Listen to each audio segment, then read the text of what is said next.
Ladies and gentlemen, boils and ghouls, once again, the time has come to start another massive monster project here at the building. And guys, this one has the serious potential to become the coolest display or section here at the House of Masks. Unfortunately for you, I can't say exactly what we're doing right at the start of the video. Like normally I tell you guys exactly what we are going to be building, exactly what it's going to be for, how I envision it, all that good stuff, but I've got to keep this one a secret. And it's not because I'm keeping it a secret from you, it's because I'm keeping it a secret from somebody who is definitely watching this. One specific person. I don't want to know what I'm doing here because it's a surprise to them. And to be honest, I'm still not sure exactly how this is going to go. I don't know if this is going to be one long video with a reveal to that person at the end of this episode, or if this is going to be broken down into multiple weekly videos, kind of like the weekly Wednesday update video series that we did a few years back. And because I don't know how that's going to go, I'm just not going to tell you guys exactly what we are doing. However, I will show you a little bit of the progress. I'll try to keep it a little less boring than us just painting shelves and hanging them. We've done that on here before. There is no need to see that over and over and over. I want to show you guys the cool part because the majority of this project is going to be the cool part. Now, we have already started deconstruction and reconstruction, and once that is over, it is full steam ahead, and I am super excited. So let's walk into the next room. I'll give you guys as many details as I possibly can, and boy, oh boy, am I excited. Let's go.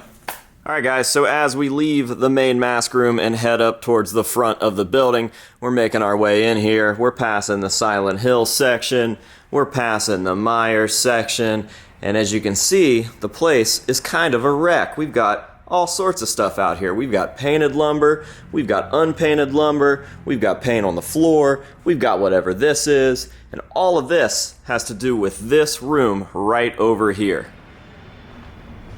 So, what about this room behind me? If you want to call it a room, it's more of just like a weird doorless closet, but whatever it is, it has been a thorn in my side since I got this place. Now, I've gone back and forth with even keeping these walls up. They aren't a part of the building. They were definitely built by whoever was here before me, but I have no idea what they used it for, and for the longest time, I've had no idea what to use it for. In fact, for the last 2 years, this thing has just become a catch-all, and it has had all sorts of stuff stored in it. Ladders, vacuums, paint, lumber, you name it, it has been stored in here, and I absolutely hate that. Typically, there is a black sheet covering everything, but it still makes for this really weird missed opportunity of an area as soon as you walk into the building and on your way into the main mask room. Not very feng shui, in my opinion. Now, initially, when we moved in, I did have plans for this. I wanted this space to be the place that I housed my merch and then sold it during public events. So, for instance, the open house or the first year of Pale Fest, I wanted this to be the place that you would come for your merch. I had a nice little setup where I would be doing my signings right over here to the right of this room, and then you could swing around and get your merch on the way out of the building, and it did work out really well for the first year. However, it did not work out for the second year, and it definitely did not work out for this year's Pale Fest because we didn't even do Pale Fest here. Now, of course, the building was open and you could walk through and see the museum, but Pale Fest got so big that we had to get a completely separate venue. It was at this point that I realized that this room would always just be this room until I did something about it. Now, big time fans of the channel will know that timing is pretty much everything around here, and it must have just been the time for this project because all of this inspiration hit me at once as we were going into slow season after Halloween, and I just couldn't be more excited for this project. I was drawing inspiration from a few things. I was drawing inspiration from not only the Halloween season itself, I had a really Halloween-y Halloween this year, but I was also drawing inspiration from a little movie that we call Halloween 4 and a project that I've been meaning to do for a few years now that just never even started. Now, when you mix the inspiration that I was feeling with both of these things along with a video that I caught on my buddy Rudy's channel, you end up with what you are about to see. So I am super, super excited. This is probably the most excited for a project I've been in a long time, and I cannot wait to see this thing come to life. And again, we are doing all of the boring stuff right now. Obviously, you can see that we've got the walls mudded. Those need to be sanded and painted, and I'm going to finish painting getting this lumber and then hanging up some shelves in here, and then the real fun starts. I'm not going to put you through all of that boring stuff. We've done enough of that on this channel. I think if you've seen it once, you've seen it a million times. It doesn't matter how cool I edit it. And to be fair, the main part of this project is the fun part of this project. It's going to be fun to do, and it's going to be funner for you guys to watch than me hanging a bunch of shelves in a closet. So trust me on this, stay tuned. I hope you guys enjoy it, and without further ado, let's go. Complete pandemonium at the House of Masks. We got kids, we got dogs, we got puppies, we got gay guys, we got power tools, we got what? Follow me. Okay, I'm gonna follow you. Where am I following you to? I want that. I said I want that. You want this? Yeah. I got it. All right, it is update time. It is pretty much the end of day one. I do still have a couple little things left to do, but I wanted to give you guys an update because I haven't shown you any work, and I feel like we got pretty far today. So let me tell you exactly what we've done. Not only did we get the entire room emptied out because there was a lot of stuff in here at the beginning of the day, we also got the walls mudded and sanded. We got the brick backdrop put up back there. We got all of the lumber painted and cut. We got these individual shelves hung up. I've obviously gotten this wall painted. It is currently drying. I am going to throw a coat on this wall before I call it a night. And that is the end of update number one. So I think that we're going to continue working on this tomorrow. We should pretty much have everything finished and ready for things to be moved in here. And I know that you guys are probably still not exactly sure what you're looking at. I'm thinking that maybe at this point I gave away a little too much in the first opening sequence where I'm talking about the inspiration. So if you know me and you know Halloween 4 and you know my friend Rudy's channel well, you may have been able to put this together, and looking at it now, it might be even clearer. But as long as the person who can't know exactly what we're doing doesn't know yet, I'm in the clear. But yeah, this is update number one. The shelves are in, the paint is going up. I've got to come back in here and clean all of this up, but I'm going to wait to make sure that everything that could possibly fall on the floor hits the floor, and then we'll come back and take care of that too. And then it's time to get some lights in there, and it's time to start moving stuff in, and that is the part that I am super, super excited about. So I will check back in with you in just a few, and we will get started on the fun part. Boom! The next day.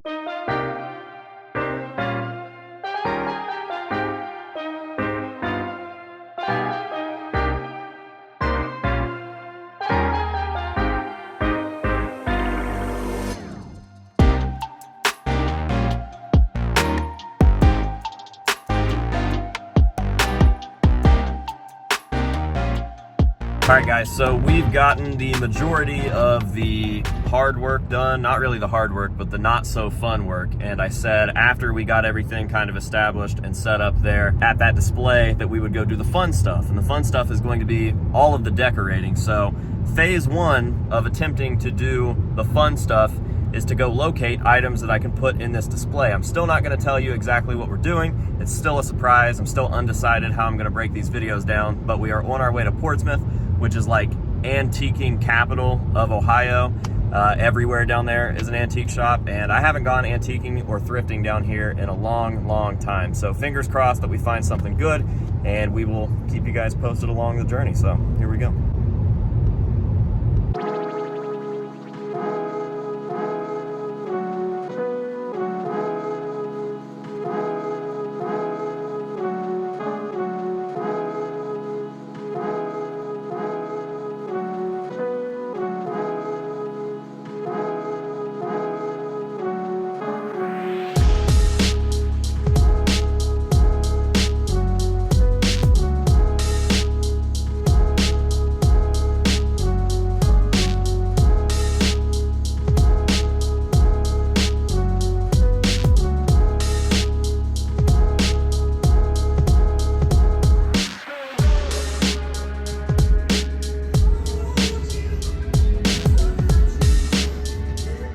Hey, baby.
think I just stumbled across the craziest booth I've ever seen in any antique store. Let me show you what all is in this one booth, okay? One booth. Stone Cold and The Undertaker. Chucky. More Undertaker. Pokemon. Michael Myers. Generic vintage Halloween stuff. Hulkamania, brother. Goosebumps. And Gravedigger. What are we talking about right now? And Scream. Every time I turn around, there's more. Elm Street. You kidding me? More Pokemon. Nothing in there, but it still counts. What the hell? Too much for me, but super cool. Absolutely never seen a Steintingles. Sounds kind of gross. Maybe this guy shouldn't be around children.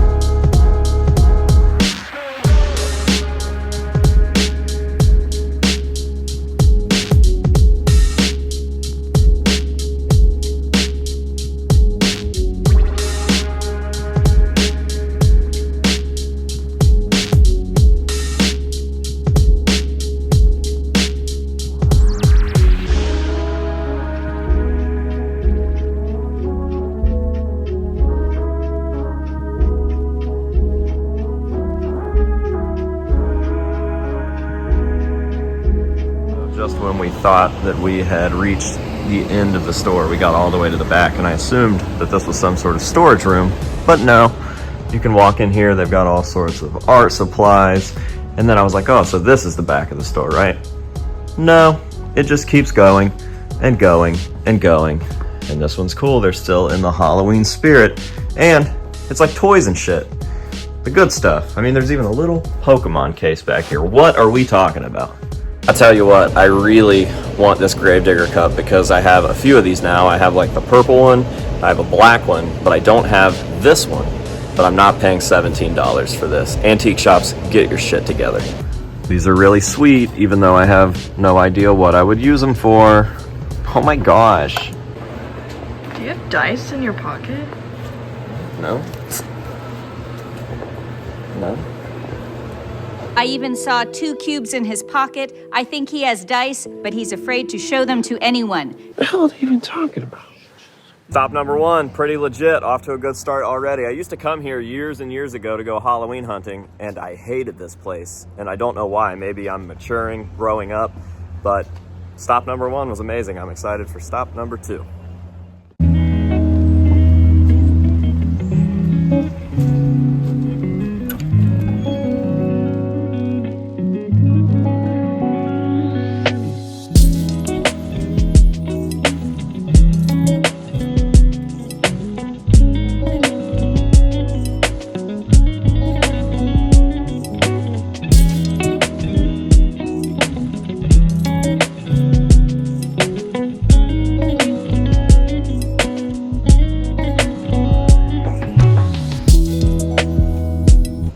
Might have got a little ahead of ourselves. Let's go to stop number 3.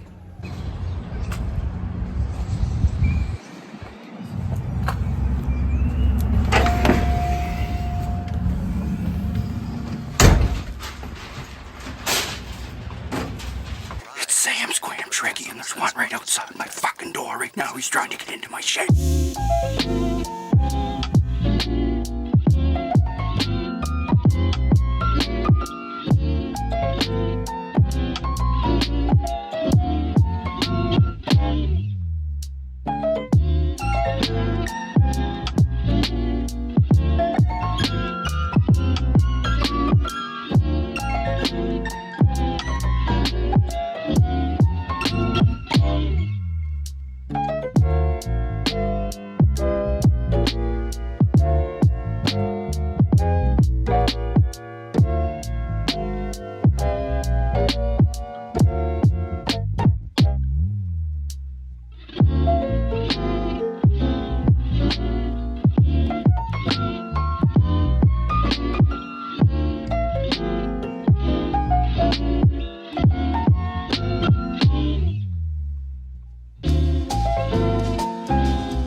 Oh look, it's Doug's mom's butt plug.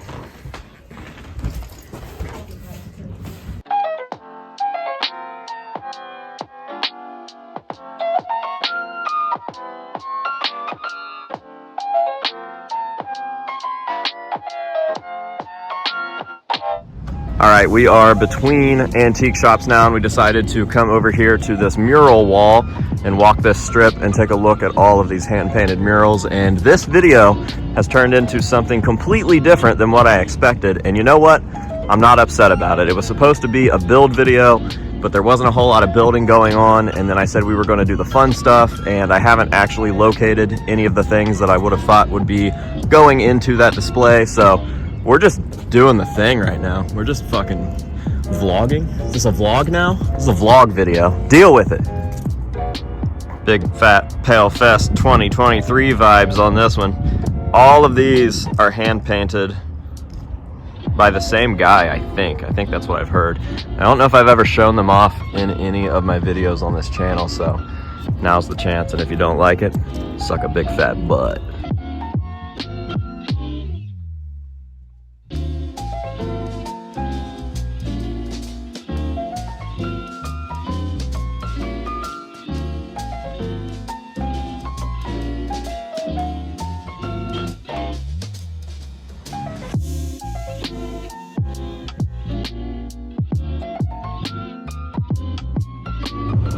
Dude, I love this place. Little active dairy barn, little dairy shed, more antiques. Let's fucking go.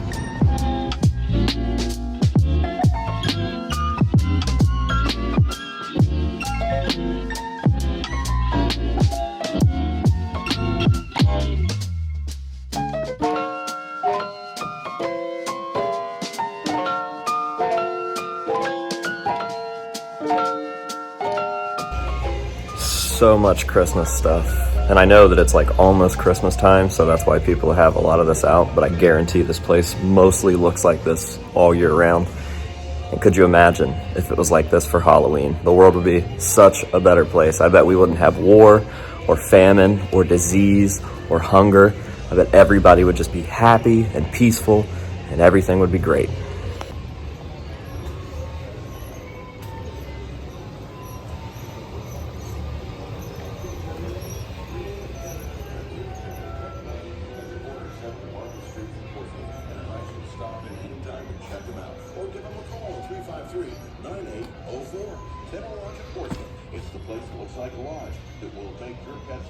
Cha-ching!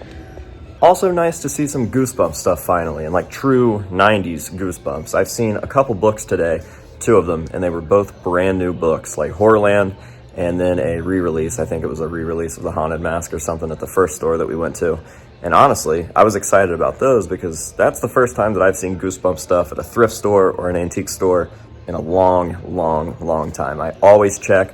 I went through hundreds of books at Ghosts in the Attic while we were back there and did not see a single Goosebumps book. So it's nice to see some Goosebumps in the wild. That actually brings me to a really good question I have. Goosebumps was the #1 selling book series in America for like a while. So why is it so hard to find Goosebumps stuff out in the wild at thrift stores or at antique stores? I'm in a lot of the Goosebumps collectors groups on Facebook, and there's not a lot of people that collect that stuff. So where is it? Back when I was a kid, everybody had Goosebumps VHS, books, games, toys, whatever, and now they just don't exist. Great in Portsmouth for a great meal and a wonderful time. Visit Toro Loco. What the hell? What the hell? Every time I see something cool and get excited, it's got a price tag of $4 billion on it. Like, I get it. You guys have some cool stuff, but Jesus Christ, $75 for that green skull? What? Oh look, it's Doug's sister's butt plug. Later that same evening. All right, I think we are just about done in Portsmouth for the day, but before we go, you know your boy likes trains. They got a big ass Norfolk Southern rail yard down here, so we're gonna see if we can find any chooches and get our chooch on, and then we'll head back to the building.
I fucking love chooches, bitch. But I never go to the store. Alright guys, this video might have gone a little off the rails, no pun intended, but it's okay. I've rewatched this edit and I actually really like it. So even though it kind of turned into a Halloween hunting that was extremely unsuccessful, I mean, I did buy those Goosebumps items, but I don't even get to keep one of them. I'm going to send the board game off to my buddy Alan Cassidy from the Black Dahlia Murder because he is a Goosebumps collector, and I'm trying to bulk up his Goosebumps collection, and I'm going to keep the book for myself, but neither of those things have anything to do with the project behind me. And since this video still doesn't tell you too much about the project, and I am cutting the video off now, which means that this is going to be a series, I figured that I should probably leave you guys with some sort of hint to let you guys start guessing exactly what we are doing back here and keep you interested until the next episode. Now the good news is the next episode should be pretty jam-packed with awesome stuff. I would say that by the end of the next video on this section we are going to be pretty much complete, so that's going to be a good one. If you guys enjoyed this video, you should really enjoy the second video. Now with that out of the way, let's go ahead and give you guys these hints. We'll let you start guessing down in the comments below, and that will be that. Are you guys ready for these clues? Ooh, I think I'm getting a clue. Really? Yeah, this is totally giving me a clue right now. Oh, I'm starting to get a clue too.